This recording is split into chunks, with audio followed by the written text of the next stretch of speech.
Okay, go for it. All right. So this is from my worldview, senior worldview. All right, sexism in the church, underlying beliefs. I first start with a definition for sexism, which is defined as a prejudice or discrimination based on one's sex, stems from an ideology that one sex is superior to the other. It devalues the personhood of women and girls, and it divides men and women. And ultimately, sexism hurts and oppresses women. In the church, sexism in the church, while sexism is enmeshed throughout culture and history, the church holds its own unique challenges in combating the issue of sexism. A serious contradiction is present within the church, and imbalances exist between the purpose and design of men and women. Dr. Matthews, in her book Confronting Sexism in the Church, defines sexism from a faith perspective, that sexism is any belief or practice that diminishes women's identity as fully and equally created in God's image and restricts women on the basis of their sex from actualizing their full identity by using their gifts and abilities in the church, in the home, and in the world. Before we get into some of the negative aspects of sexism, I want to first start with a healthy philosophy for the church, which is that Christianity is based upon the love of Christ, and sexism stands in direct opposition to this important truth.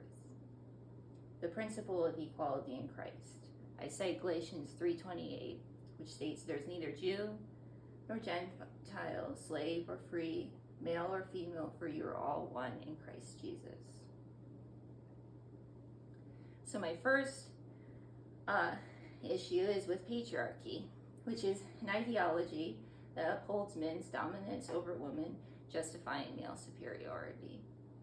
This is a result of the fall. It causes subjugation and oppression of women, and it is not the will of God. Patriarchy is created by people, not by God. That is from Beth Allison Barr. And Dr. Matthews states that we have all been born into a patriarchal system. We all have absorbed sexist teachings and beliefs from the culture around us. Sexist beliefs and practices are ingrained in our subconscious, and we live and act accordingly to these beliefs, even when they are outside of our awareness. The second thing that I think we are dealing with is perception, or rather lack of. The lens we look through and interpret the Bible directly translates into how we treat women in the church now. If the Bible is only explored through the lens and experience of men, we are severely lacking in our understanding of the worth and place of women. So what went wrong? What are some of these sexist teachings? One is that Adam, since he was created first, therefore he was superior to Eve. This is an idea of inequality. Another one is that woman's ultimate purpose in creation is to serve men. This equates to a lesser role in male domination. And are we devaluing women's contributions to the early church, perhaps even overlooking their leadership roles?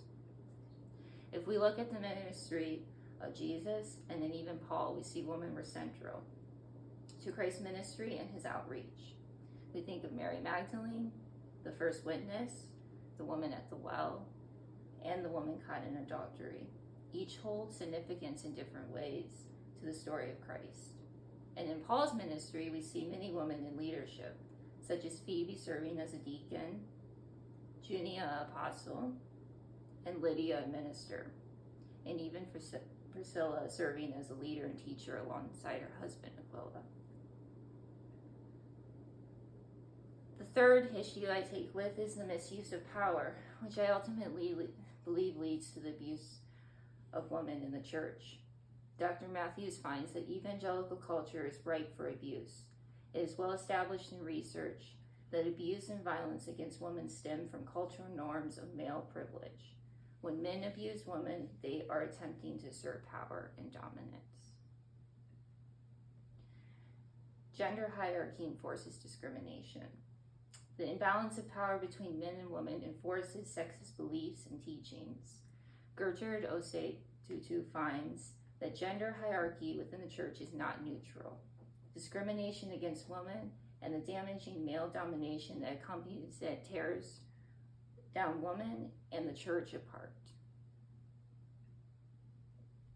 And sexism leads to abuse. Abuse, harassment, and assault are all directly linked to the issue of sexism. While boys and men do experience violence and abuse, the majority of victims are women, and this is a direct result of sexism. In relation to the misuse of power, one statistic shows that 15.6 girls experience harassment from someone in church leadership growing up. And then there are scandals related to sexual abuse. In recent times, the church has dealt with sexual abuse cases across many church denominations. Ravi Zacharias, Josh Duggar, Bill Gothard, and Jerry Falwell Jr., to name a few, are all men who held varying powers of position in the church circles. Awareness in the church. Within the church, a growing awareness of the sexism and discrimination towards women has surfaced, with some claiming the term #ChurchToo. According to Delaney May, the #MeToo movement has successfully pulled back the curtain on hidden misogyny and rampant abuse of women in U.S. culture. #ChurchToo has highlighted the sexism that's just as alive in American pews and pulpits. And fighting for unity, the power of two. One of the dark consequences of sexism is the division it causes between the genders. The importance of men and women fighting together is beyond imperative. Allowing sexism to permeate the church and continuum brings much dissonance and confusion. And I believe that men are necessary for joining in the fight.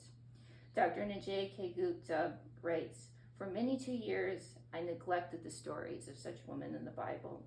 I treated the Bible as a man's world, where women were just the supporting characters. But now I realize that God inspired, gifted, and held women responsible for fortifying the life of his people." And Zachary Wenger says, "We must replace dehumanizing teachings and practices with those that dignify women." And Dr. Matthew writes, "Much of the responsibility for confronting sexism in the church falls on men who have been the perpetrators of sexism and still hold the majority of power and authority in the church and in families." And so ultimately, I believe that sexism takes away from the message of the gospel. By engaging in sexism, whether evident or covert, we steal away from the graceful nature which Christ has so mercifully given his followers. Christ's way is not one of domination or inequality, but is the most important message of redemption for all of mankind. And my final thoughts on this are that Christ came to set us free. And as a church, we need to walk in this powerful truth for both men and women. Understanding that fighting against sexism benefits all Christians, both in the church and as a witness to the world, should inspire everyone to come together in combating sexist teachings, beliefs, and treatment of women. I have a question. Yeah.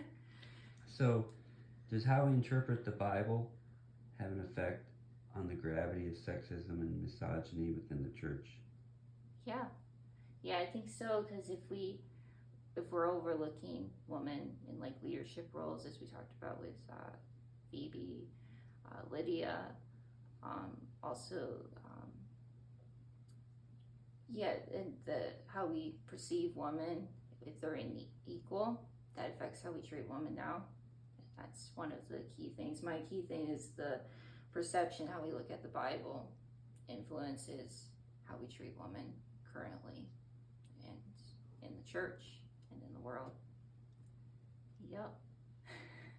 I have another question. Yeah. Do you think that sexism in the church is responsible for a lot of the abuse and things that we're seeing that are coming out, like the examples that you gave, but there's so many that, I've heard about in, the evangelical church too. And do you think it's also why a lot of times these type of things are kind of not dealt with and covered up? Yeah, I do. We see across even the Catholic Church, the Protestant, and evangelical, if our basis is that women are not equal to men, then protecting them, their rights don't matter as much. And so in cases of like sexual abuse, we are more concerned about protecting men's reputation than we are about protecting women. And that's one of the issues with sexism, with the superiority complex that we see within the church, which comes from how we view the Bible. Yeah. So we got Pippin. So there we go. Thank you. Thank you so